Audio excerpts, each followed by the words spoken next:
नमस्कार दोस्तों, जय श्री राम। मेरा नाम संजय लक्ष्मीकांत पैठनकर। आज मुझे दो तरह के लोग जो भारत के चुनाव लड़ रहे हैं उनके बारे में बात करनी है। दो पार्टियां, भारतीय जनता पार्टी और ये इंडिया अलायंस।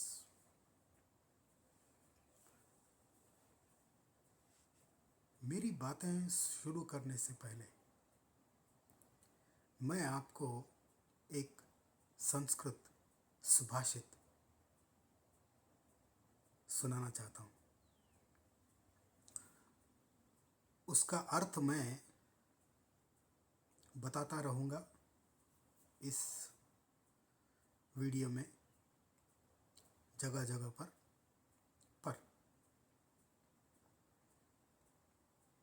एक बहुत सुंदर सुभाषित है। नमन्ति फलानि वृक्षः नमन्ति गुणिनो जना शुक्ष काष्ठश्च मूर्खश्च न नमन्ति कदाचन।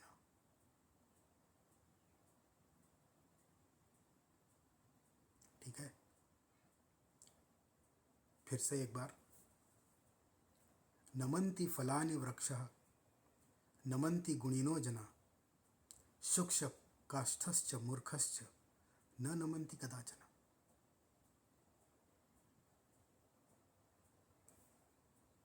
पहली लाइन मोदी जी के लिए है और दूसरी जो है वो सारा विपक्ष उनके लिए है। शुक्ष काष्ठश्च मूर्खश्च न नमन्ति कदाचन। सूखी लकड़ी और मूर्ख ये झुकते नहीं हैं, टूट जाते हैं। फलों से लदा हुआ वृक्ष, पहली लाइन, झुका रहता है। नमन्ति गुणिनो जना,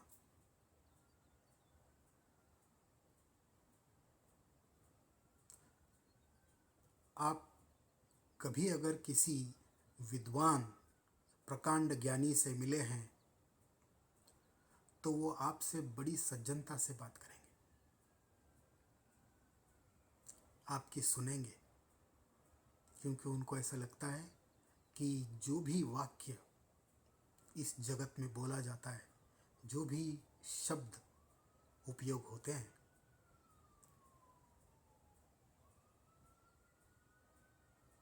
उसका उपयोग उन विद्वान व्यक्तियों के ज्ञान को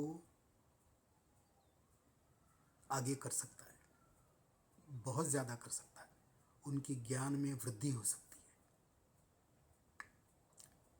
ये विद्वानों का चरित्र होता है। ठीक है ना। नमन्ति फलानि वृक्षा नमन्ति गुणिनो जना।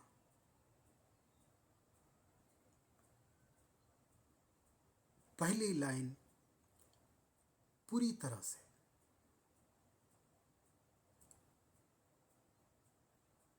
मोदी जी का वर्णन करती है, उनके जीवन का वर्णन इस एक लाइन में आ गया, एक पंक्ति। आपने देखा होगा उन्होंने इन चुनावों में, अभी तो 4 हो गए हैं और 3 बाकी है, 15-20 इंटरव्यू दिए। आपने कभी देखा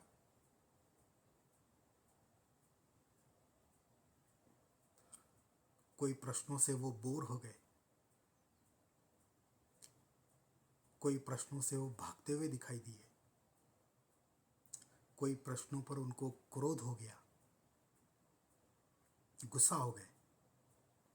उन्होंने प्रत्येक प्रश्न का उत्तर दिया है और बड़ी सज्जनता से।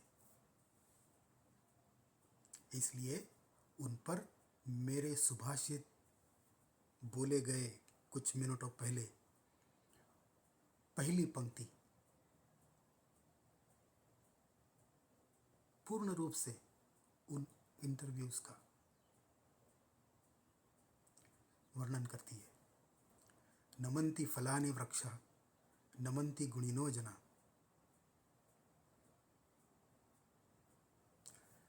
जो दूसरी पंक्ति है और उसमें कौन से लीडर हैं भारत के जो अपने आप को लीडर बोलते हैं और मुझे भी बोलने लगाते हैं, क्योंकि वही शब्द निकलता है ना, तो उनके बारे में मैं बाद में बात करूँगा। ठीक है, तो पहले पहले जो मेरे अंग्रेज़ी वीडियो में मैंने बोला ना, उसके बारे में थोड़ी बात करूँगा। ये जो फ़ारूक अब्दुल्ला है, जिहादुल्ला,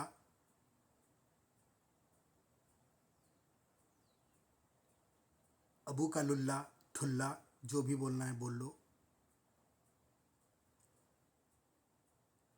इसने कुछ दिन पहले बोला कि पाकिस्तान में चूड़ियां नहीं पहन रखी हैं,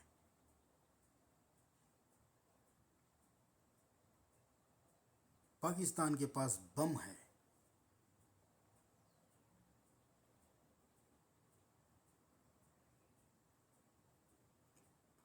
तो उत्तर आया कुछ दिनों बाद, चूड़ियां नहीं पहन रखी है तो पहना देंगे, बिल्कुल पहना देंगे। और मेरी तरफ से ममता जी को प्रार्थना है कि देखो, कम्युनिस्ट तो दूर दूर तक सत्ता में नहीं आ सकते, वो तो कहीं है ही नहीं, कोई ऐसा टिमटिमाता क्षितिज पर नहीं है, कंकर पत्थर जो भी बोल लो, वो तो तारा हो ही नहीं सकते हैं, वो तो है ही नहीं। तो कम्युनिस्टों का डर खत्म और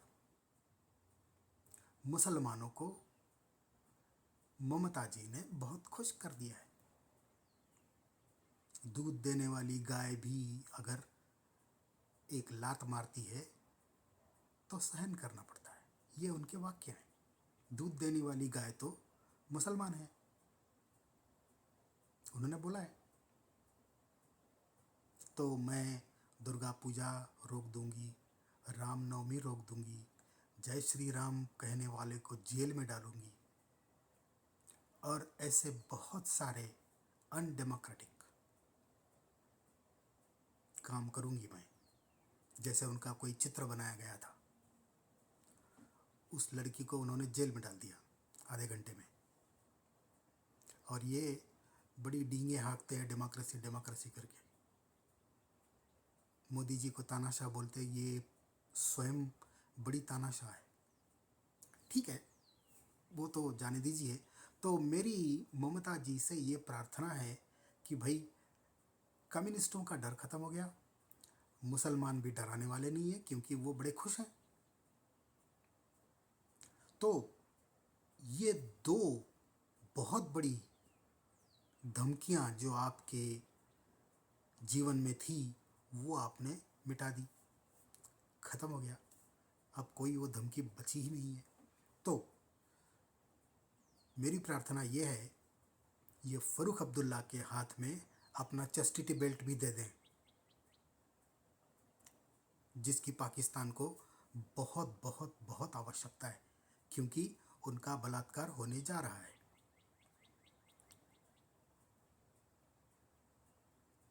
मेरी कल्पना में ममता जी ने ये इसीलिए पहना होगा कि कम्युनिस्टों का भय था, उनका तो सर फोड़ दिया था ना, और ये मुसलमान। प्रत्येक हिंदू स्त्री को भारत में मुसलमान से डरना चाहिए। इसलिए कदाचित उन्होंने वो पहना होगा। पवित्रता का बेल्ट, जो भी बोलो आप देख लेना गूगल में चेस्टिटी बेल्ट क्या चीज़ है, मैं समझाऊंगा नहीं। तो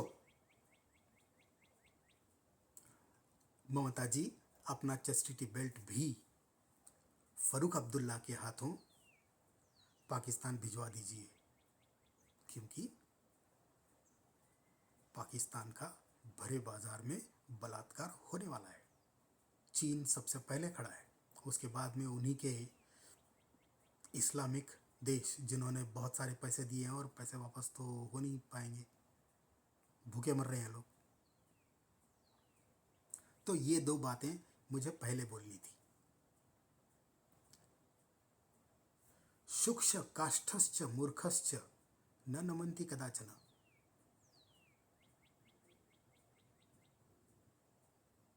कौन है? फ़ारूक अब्दुल्ला, अबू का ठुल्ला, हल्ला गुल्ला। उसने कभी नहीं बोला कि वो कुछ हद तक हिंदुओं के जम्मू कश्मीर में नरसंहार के लिए जिम्मेदार है। उसने कभी नहीं बोला। वो तो इंग्लैंड में छुट्टियां मना रहा था।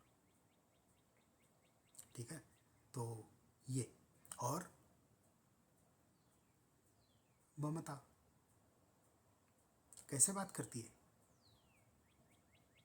वो स्टेज पर देखा है आपने? ऐसा घूमते घूमते घूमते घूमते ऐसी बात करती है जैसे पुरुष बात कर रहा है।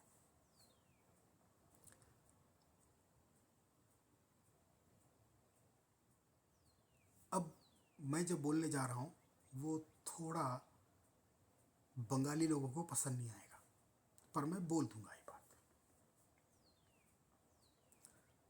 भारत में ऐसा बोला जाता है कि भाई बंगाली बड़ी मीठी भाषा है।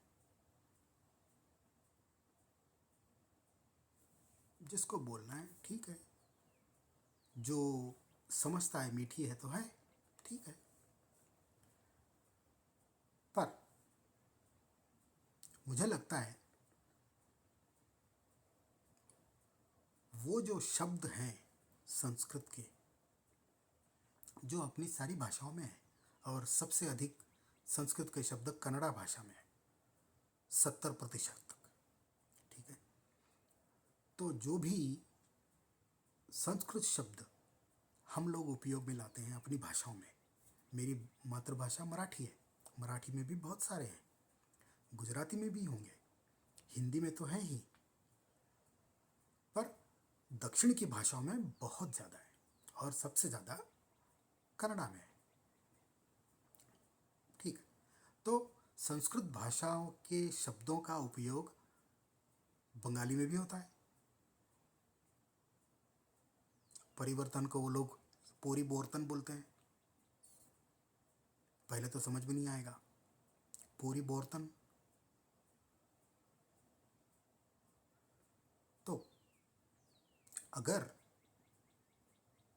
हम समझते हैं, जो भी भारतीय हैं समझते हैं बंगाली बड़ी मीठी भाषा है, अगर उच्चारण में अतिशयोक्ति हो जाए और वो आपको मीठा लगे तो आपको मुबारक।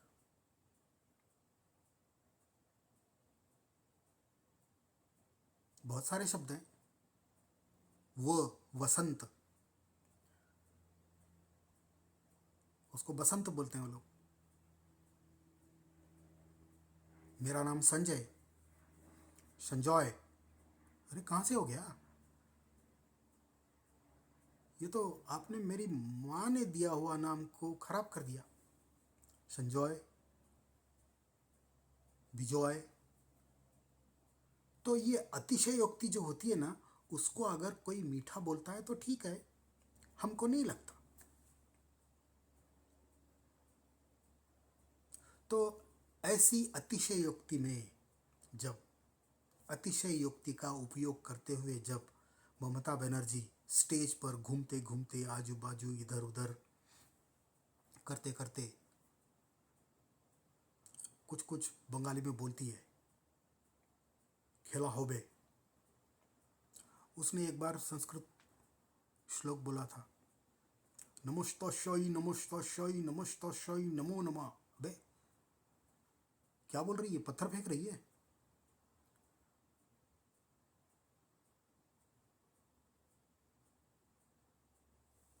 हमारे ग्रंथों में जिनके आगे हम सर झुकाते हैं उनमें लिखा है कि भाई आपको अगर ये श्लोक मंत्र पढ़ने हैं तो उनका उच्चारण बराबर करने से ही आपको फल प्राप्त होता है। नमस्तस्यै नमस्तस्यै नमस्तस्यै नमो नमः। नहीं, ये बराबर उच्चारण नहीं है, जिसके कारण आप वंचित रह जाओगे। उस मंत्र का उच्चारण करने के बाद भी, क्योंकि आपने इसको पूरी तरह से खराब कर दिया। और ऊपर से ये तो बोलती है, पर पुरुषों के आवाज में। आपने तो ममता को देखा ही होगा, ममता बनर्जी को सभी ने देखा है। वो कोई सुंदर स्त्री नहीं है। और मैं लाखों लोगों के मन की बात बोल रहा हूं कि वो एकदम बदसूरत हैं। बदसूरती और पुरुष की आवाज में बात करना, जबकि उनकी आवाज पुरुषी नहीं है, ये दोनों आपके विरुद्ध जाते हैं। और विरुद्ध कैसे जाते हैं? आपको जीवन साथी नहीं मिलता है।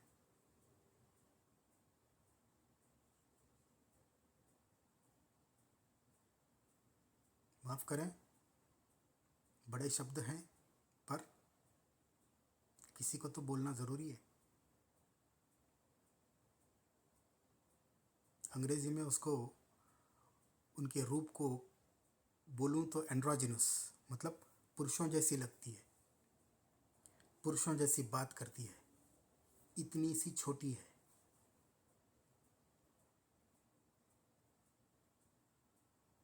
धमकियां देती है। अटल बिहारी वाजपेयी जी ने उनकी माँ से बोला था कि आपकी लड़की बहुत परेशान करती है। कैसे नहीं करेगी?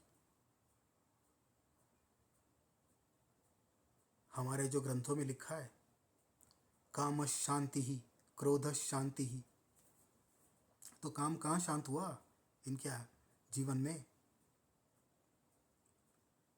काम शांत नहीं हुआ, इसलिए इतनी क्रोधी होती है, हमेशा रहती है, और जिसके कारण वो सबको परेशान करती है। अब देखिए संदेश खाली में क्या हुआ। एक बांग्लादेशी मुसलमान शाहजहां शेख, उसने इतने अन्याय किए संदेश खाली की स्त्रियों पर, 100% हिंदू स्त्रियों पर, बंगाली हिंदू स्त्रियों पर। कौन से कैसे अन्याय थे जो हम फिल्म में देखते थे ना। विलन बोलता है हमेशा, हर घर की जवान लड़की शादी से पहले उसके साथ रात बिताएगी। यही चल रहा था संदेश खाली में। शाहजहां शेख बंगाल से भागा हुआ, बांग्लादेश से भागा हुआ मुसलमान यहाँ पर आकर हिंदुओं पर अत्याचार कर रहा था, और इसको 50-55 दिन ममता बनर्जी ने छुपा कर रखा था।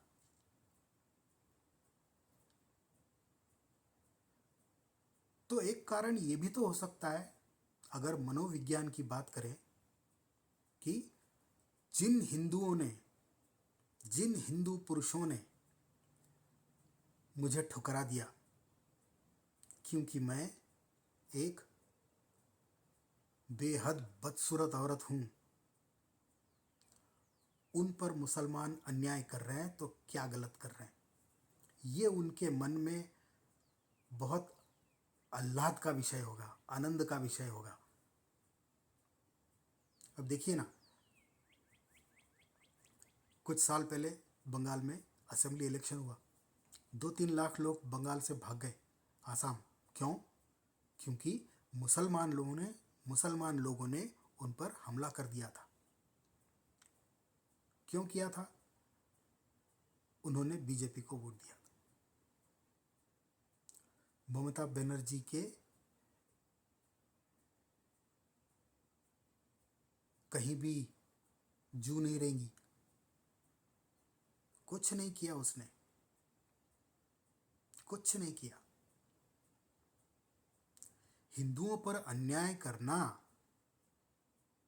कोई कर रहा है तो उसको प्रोत्साहन देना बड़ी उत्सुकता से, ये ममता बनर्जी करती है। और एक वाक्य बोलूंगा,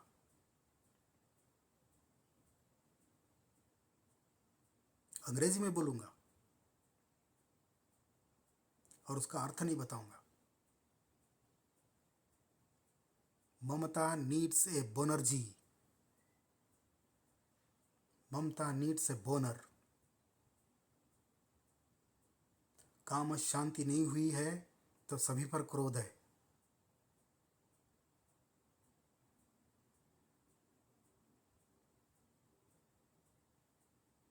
बड़ा सोच विचार कर, अभ्यास करके, कुछ पुस्तकें पढ़ के बात कर रहा हूं मैं। पर ये किसी के बोलने की हिम्मत नहीं होती ना।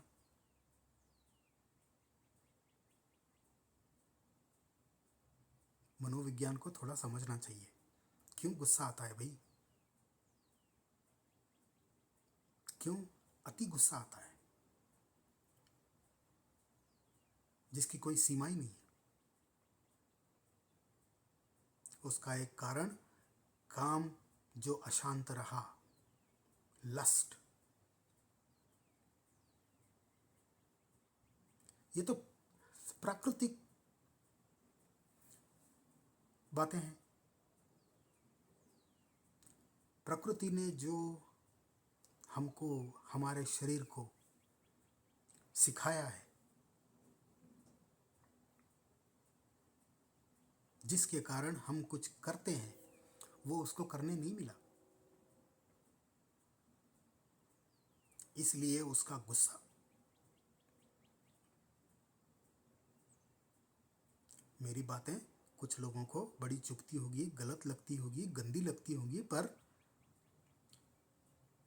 मैंने मनोविज्ञान को भी पढ़ा है, साइकोलॉजी, साइकोथेरेपी मैं भी जानता हूँ।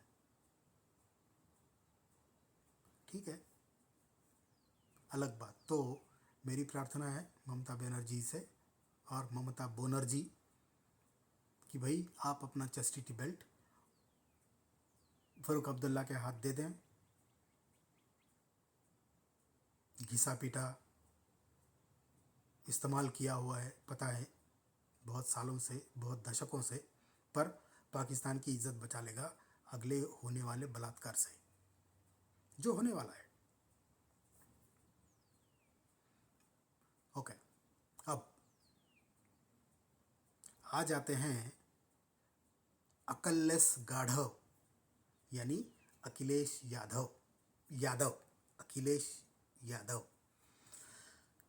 यादव होते हैं मराठियों में जाधव। ठीक है,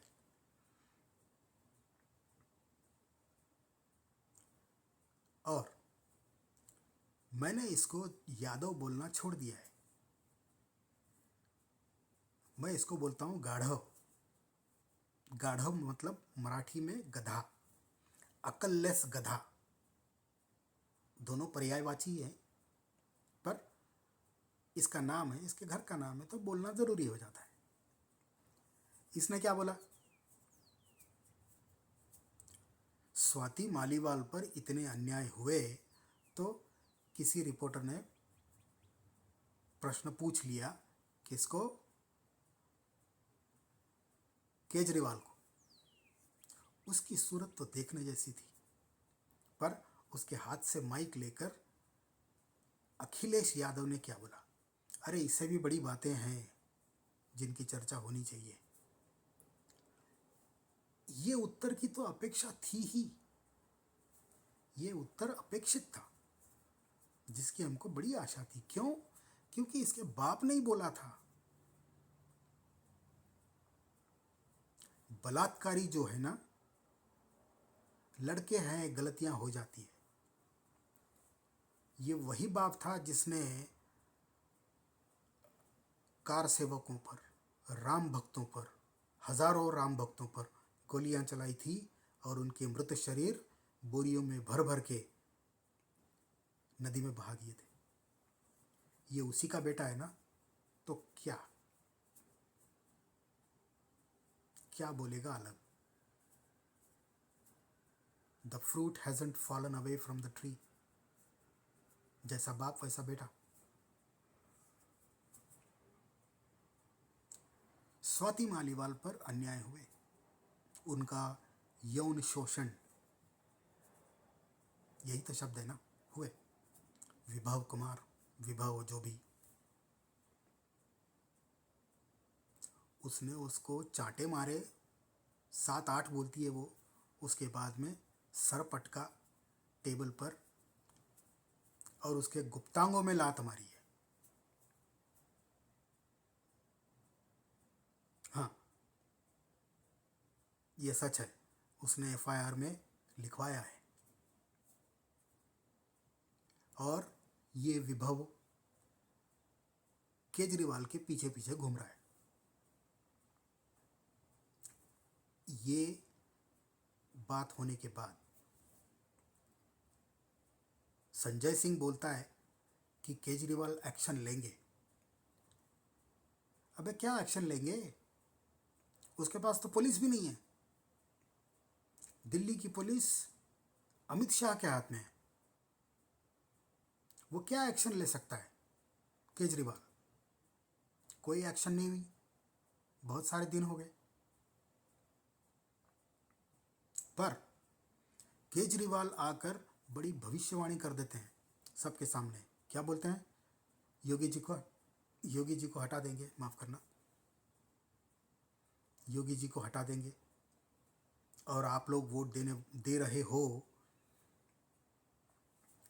अमित शाह को, न कि मोदी को, क्योंकि मोदी जी ने ऐसा रूल बनाया है उनकी पार्टी में, 75 के बाद रिटायर हो जाते हैं।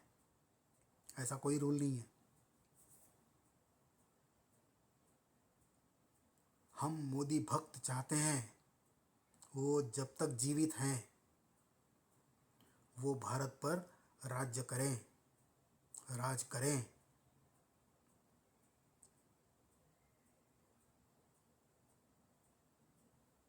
मैंने तो कुछ इंटरव्यू पहले ये भी बोला था कि मोदी जी हिंदुओं के रक्षक हैं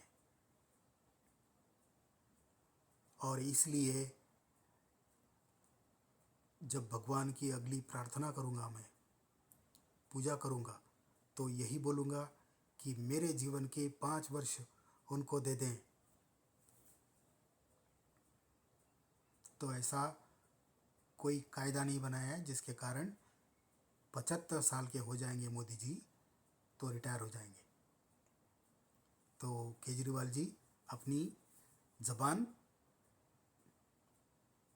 वहाँ पर घुसा दें जहाँ पर सूर्य की किरणें नहीं पड़ सकती। इसको जेल से छोड़ना ही गलत था। सुप्रीम कोर्ट ने जो इनको इंटरिम बेल दी है उसके मैं बिल्कुल विरुद्ध हूँ, विरोध में हूँ। हेमंत सोरेन को क्यों नहीं दी? तेलंगाना की कविताओं को क्यों नहीं दी? चोट्टेपन के मामले में ही तो ये लोग जेल गए थे ना। चोरियां की, डाके डाले, इसीलिए तो जेल गए थे। तो केजरीवाल स्पेशल कैसे हो गया भाई? तो ये तो सवाल है, और सुप्रीम कोर्ट ने बोल दिया, हमने तो बराबर किया।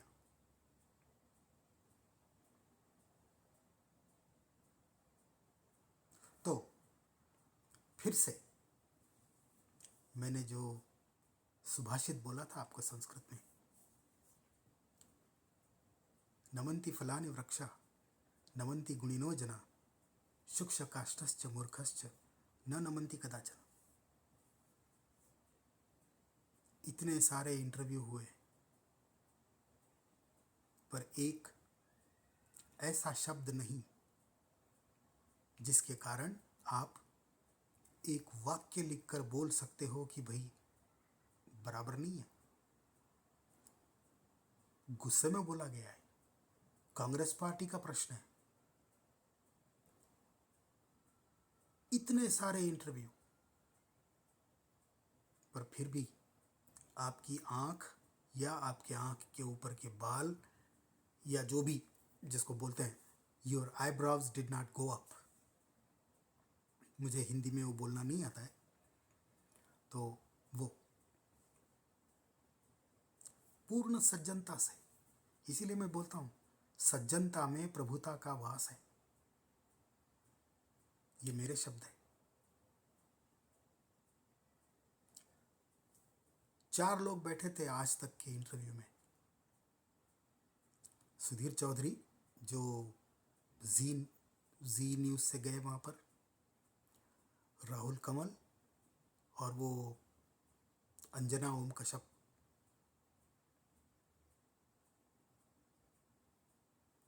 और श्वेता सिंह।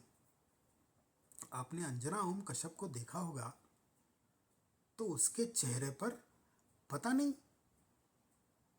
किस प्रकार के भाव थे।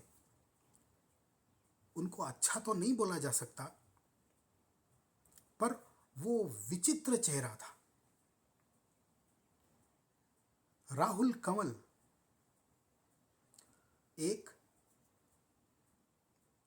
विद्यार्थी की तरह बैठा था। देखा आपने? ऐसा विद्यार्थी जिसको अपने शिक्षक से बहुत सारी विद्या लेनी थी, बहुत सारा ज्ञान लेना था। राहुल कमल जो ऐसा माना जाता है कि हिंदू धर्म, बीजेपी और उनके जो भी स्टैंड है उसके विरुद्ध बोलता है, पर उसको देखा मैंने। सुधीर चौधरी जी का क्या बोलूं मैं, वो तो अपने ही हैं। उनको सुनता हूं तो लगता है कि भाई मेरे विचार उन पर उन्होंने एक मखमल का आवरण डाला है और प्रस्तुत करते हैं। और श्वेता सिंह,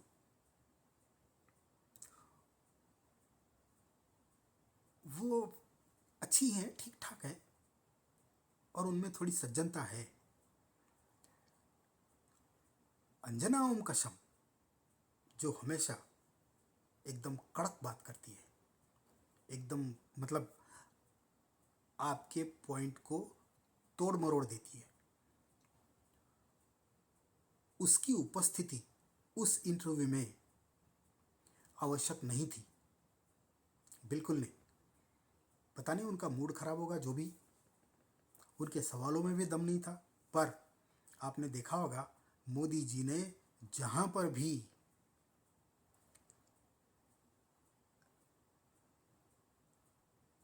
इनको ताने मारने थे, मारे। और ये तो मैं बोलूँगा कि अडल्ट एजुकेशन की क्लास थी।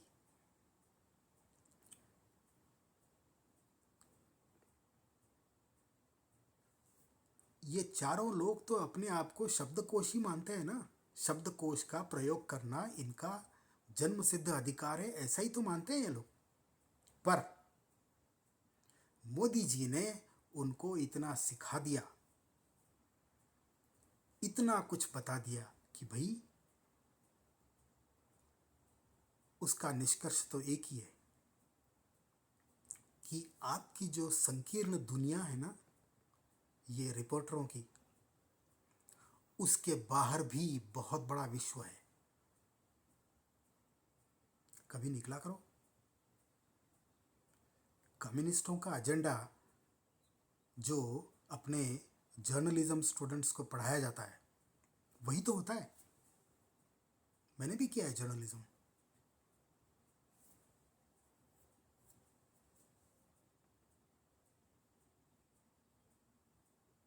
बहुत साल पहले। पर मोदी जी ने जो बोला, कठिन प्रश्न क्या है? आप मुझे जो पूछना है पूछ लीजिए। कठिन प्रश्न ये बोलना ही कम्युनिस्ट लोगों की आदत है, कम्युनिस्ट लोगों की शिक्षा है। मोदी जी ने यह साफ कर दिया, कोई प्रश्न कठिन नहीं है, कुछ भी पूछ लो। और यही बात अगर हम लोग उस बेहुदा मूर्ख आदमी के बारे में बोलते हैं तो देखिए उसका क्या बोलना है।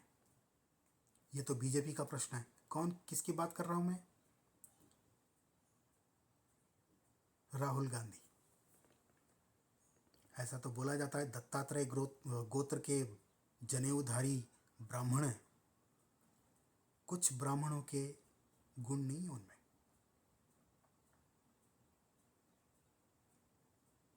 ब्राह्मणों को ज्ञान प्राप्त करना ये सबसे बड़ा आवश्यक माना जाता है। इसमें क्या ज्ञान है? मोदी जी को डंडे मारो, मोदी ऐसा करता है, मोदी वैसा करता है, समंदर में गया घबराया हुआ था। और एक बात, गरीबी हटा देंगे, खटाखट खटाखट खटाखट। अपरिपक्वता। तो मोदी जी ने अपने भाषण में क्या बोला? चुनाव के नतीजों के बाद ये सब लोग विरोधी पक्ष गायब हो जाएंगे, खटाखट खटाखट खटाखट खटाखट खटाखट। कुछ नहीं होता है जीवन में। धीरे धीरे रे मना।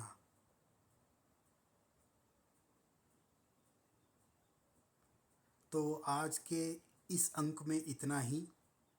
मुझे बहुत बोलना है पर वीडियो बड़ा लंबा चौड़ा हो रहा है, इसलिए मैं अपनी वाणी को विराम देता हूँ और आपसे प्रार्थना करता हूँ कि फिर से 3 चुनाव के फेजेस बाकी हैं।